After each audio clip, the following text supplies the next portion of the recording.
and welcome to the Virtual Business Owners Network on Friday, the 29th of May, 2026. Delighted to welcome Anne Quinn, who will be taking part in our 5 questions challenge. So, without further ado, just let me kick it off. Anne, at what stage in life should someone start financial planning? Yeah, as soon as somebody starts earning, they are making financial decisions. So the best time to start financial planning is when you get that first wage packet. If you haven't started, it's today. And there's different needs for different stages in life.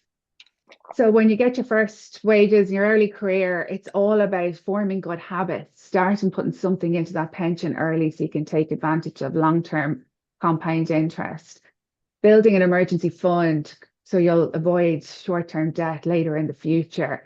And then maybe like planning towards your mortgage deposit. Then as we move into family needs, it's about protecting that income. What does it look like if it's no longer there, if you're sick? Looking towards the future, education goals, maybe you want to move house. Then we're moving into retirement, pre-retirement phase where we're targeting a certain income. We're looking at what we have, what we need to do to get there. And then post-retirement, it's managing what we have and how we're going to spend it and allocate it. And then within all of those, there's levels of estate planning, at every stage. What does it look like if you die? How are you going to leave your assets behind? And how are you going to protect those who need your income? Okay, then. So, why should I use an advisor? I mean, why can't I just do it myself? I know, yeah, yeah. And with the use of AI, a lot of people are doing aspects of it themselves and quite successfully so for pieces of it. But there are certain parts that are so complicated and there's so many changes of legislation, and especially when we come to pensions. And for any company owner, company director, I would say do not go and tackle your pension by yourself. There are rules on how you can fund, how you can take your benefits, how you want to take your tax-free cash at retirement, what maximum funding limits apply to different types of contracts, how you can transfer your benefits. Then we have changes in legislation that mean that we have to go to our clients, go, we're really sorry, these contracts no longer exist. You're no longer suitable for this. We've to move you around. So with pensions, you need an expert. You need someone to be helping you along the way. Then with other aspects, we give an objective view. We look at your financial planning needs throughout your life. We take out the emotion. So where you might be blinded by one side, we're able to map out your financial future and say, how about this? Or what about this scenario? Look at different scenarios and help you make a better decision. And definitely, we're seeing now with AI, people are coming to us and they've started planning, and it's actually really helpful because they've got ideas in their heads already. They've got maybe product structures that they think might be suitable for them. So it gives us a place that we can start and work from. So some aspects definitely people can take control of themselves. But there's others. I mean, there's parts where we will say you need an accountant here. You need to be looking at different reliefs available. And we'll call in other experts as well that they mightn't be aware of. And why should business owners think differently about financial planning? Yeah, business owners, their income structure, everything is completely different. A PAYE employee earner, they have the security of having that set income, know what's coming in. They're often part of company pension schemes. They've death and service benefits. They've income protection. Whereas business owners, they don't have that. They have fluctuating income. They have greater responsibility, and then they don't have they pay a different level of PRSI, so they don't have the state illness benefits. So they have that to consider if they get sick. They don't have the same protections in place.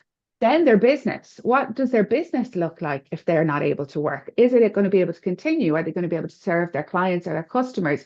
Or not just them? Is there a key person in the business that if they're unable to work, does the business need to protect against that? Then they have, if people are in business together, if you've partnerships or company directors, we have to look at business protection because if one of them dies and a spouse then inherits the business, is it going to work? So we put protection in place that there's money there so the spouse can receive the inheritance and the business can continue.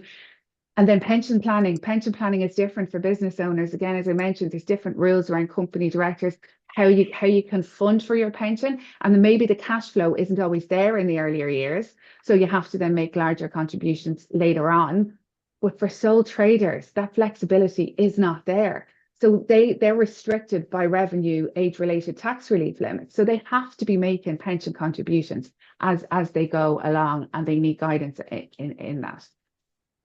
And what sort of money mistakes do people regret?